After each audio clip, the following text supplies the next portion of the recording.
Katie here from the Scrappy Sisters, and I'm up today with another layout for Mixed Media Frenzy. Now you can see the inspiration layout in the top left there. I don't remember who picked this sketch actually, but it's a fun one, and I've actually gone with similar colour scheme to the original layout, which is pretty fun, although I'm not doing quite as much mixed media. So I have got my distress oxides out, and I am just using the packaging technique to create my background. I'm also running over my distress oxides with my paper towel, because once they're dry, they don't run. So, I mean, this isn't completely dry, but it's a pretty good way of stopping the colours from kind of all blending together, which they will do if you leave them wet.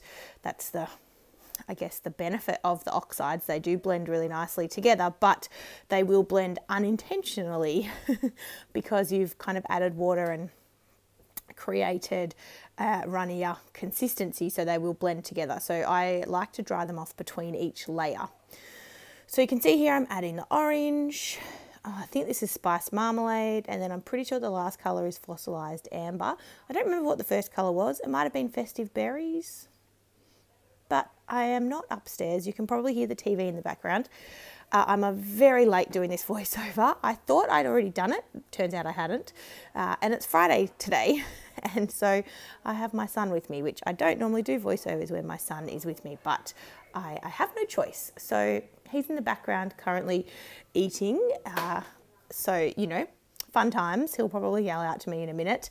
So it might be a bit of a disjointed voiceover, but we'll do our best. So you can see here, I kind of decided that I wanted the yellow to be in a sort of all over colour. So I ended up sort of brushing it on, as you just saw, more like painting it on, I suppose. And so I've done that.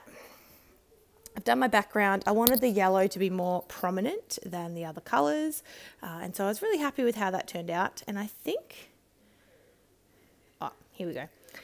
So the background had a lot more texture going on than what I had. So I decided to come in with this kind of latticey type stencil, burlap, I guess. And I'm just adding it with some more of the spiced marmalade colour and a blending brush, and just coming in and adding a bit of extra detail over the top. So it's kind of tone on tone because I used that same background colour already, but I am coming in just to add a little bit of extra texture and, you know, a bit more interest onto the background, which again, I don't do very often. I totally forgot I even had that stencil. I just went looking through my kind of stencil drawer and I found it and went, oh, I should use that. So that's it. That's my background. I'm pretty sure. I don't think I add anything else. The original background does have stamping in the background, and I can't remember what else. It's obviously too small for me to see right now, but there's definitely other things going on, but I didn't do that.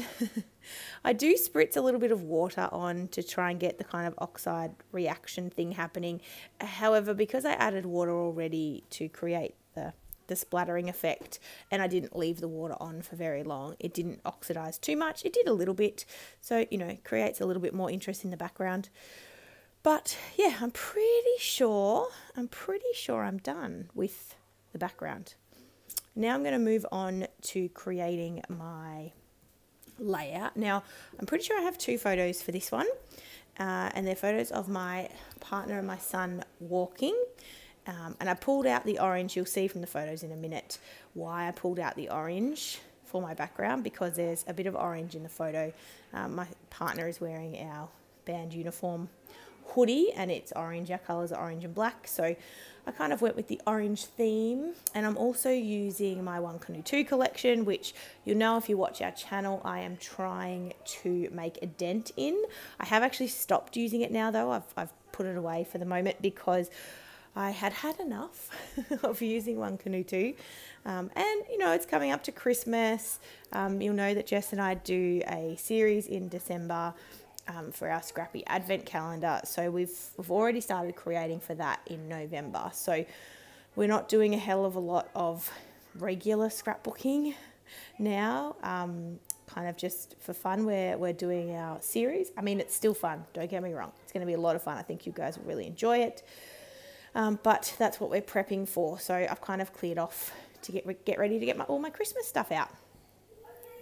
It's going to be fun. Oh, I can hear my son talking to me. Are you okay, darling? Yep, he's eating his breakfast. So I'm backing my photos on some cardstock and just creating some layers behind it just for a bit of interest. Okay, sorry, I had to go and feed my son some more food and get him organised. And so I'm going to continue with my voiceover now with a little helper. Would you like Mummy to draw a heart? Okay. Okay, come on then. So Lincoln is drawing while I'm trying to finish this voiceover. He loves drawing, but he likes you to draw with him. So this voiceover will probably be a little bit of me trying to voice over and do some drawing at the same time. I can multitask, right? Apologies that this won't be my usual style of voiceover. But anyway, we'll do our best. We'll get through this together, won't we? So I have backed my photos with my cardstock and I've popped them down there. You can see I've pulled out some thread that I knew that I wanted to use to add a little bit more texture. Now the inspiration piece used a lot of leaves and layers, so I fussy cut a whole heap of flowers from one of the One Canoe 2 collections, and then I used some dies that I had to cut out this piece, or these couple of pieces you can see me layering up behind here, just that I thought it created some nice interest. You know, it's a bit different. I haven't used the die cut in that way before, and I just thought it looked cool, and I wanted to give it a little bit more texture. So the inspiration piece had some like skeletons of leaves. Is that what you say? Outlines of leaves. Oh, you're getting yourself some more paper, Lincoln. You got paper? Okay, you do some drawing. So you can see here, I'm adding my thread into the clusters as well. And then I'm going to come in and add some flowers. So as I said, these are fussy cut florals. Now, again, I know sometimes I give it a hard time adding florals to my layouts that feature my boys, but I'm okay with that. And these ones aren't pink or anything, which I know some people have a problem with as well, but I don't. Would you like me to draw a circle and a heart? Okay. Okay. All right, sorry. Just give me a second while I draw a heart and a circle. There you go, darling. You can draw. Right, where was I? So I've stuck everything down now. I edited out the part of me actually sticking it down because I really didn't change up the clusters at all. I cut out some extra leaves from the pattern papers as well, which I added, and I added into the clusters, as you can see, as well as the fussy cut florals. So I'm really happy with how all the clusters kind of look together. I think the kind of more muted, sorry, Lincoln's stuck. There you go. I think the more muted colours of the pattern papers that I used really kind of fit with the sort of, I suppose the florals are a little bit more gold. And so, yeah, I think it just really ties in nicely together. The background is definitely the most kind of bright colours. Is that a bike, Lincoln? And a car. Wow. Okay, turn the page. He's reading a book now. So I've got the thicker that I use just says together. And then he's telling you about his bike. And then I wanted to bring a little bit more of that wood grain from the thickers into the clusters. So I went through, I've got 2 packets of these thickers for some reason. I don't actually know how I ended up with 2. A man flying the plane. Sorry. Anyway, hopefully you enjoy hearing my son yabbering around in the background. But I wanted to add some more of the kind of wood grain into the clusters. So I pulled out the... yes, that's a trolley. Thank you, darling. So I pulled out the leaf chipboard pieces in that thickers back, and I added them. And I decided the layout needed a little something else, so I added some inked edges, which I don't do very often. I don't love this look for me personally. I love it on other people's layouts, but when I do it, I don't know. I don't love it. So I don't love this, but I think it needed something else around the edges to kind of bring it all in together. So I did add that inked edge in the orange again. And I think I add in some orange Nouveau drops. Oh, I thought about doing a doodly border, but I didn't. And then I think I add orange Nouveau drops. Oh, would you like Mummy to sit down? Okay. Oh, okay. Mummy's just in the middle of something. Are we going to read a book? Are you reading a book about machines?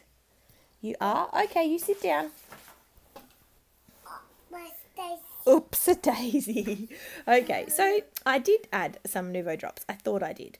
So there we go. I am finished. Thank you for bearing with me with this voiceover. I really appreciate it. It is Mixed Media Frenzy, so definitely go down and check out all the ladies who are linked down below. A truck. Wow. And we look forward to seeing you in our next video. Thank you, guys. Bye.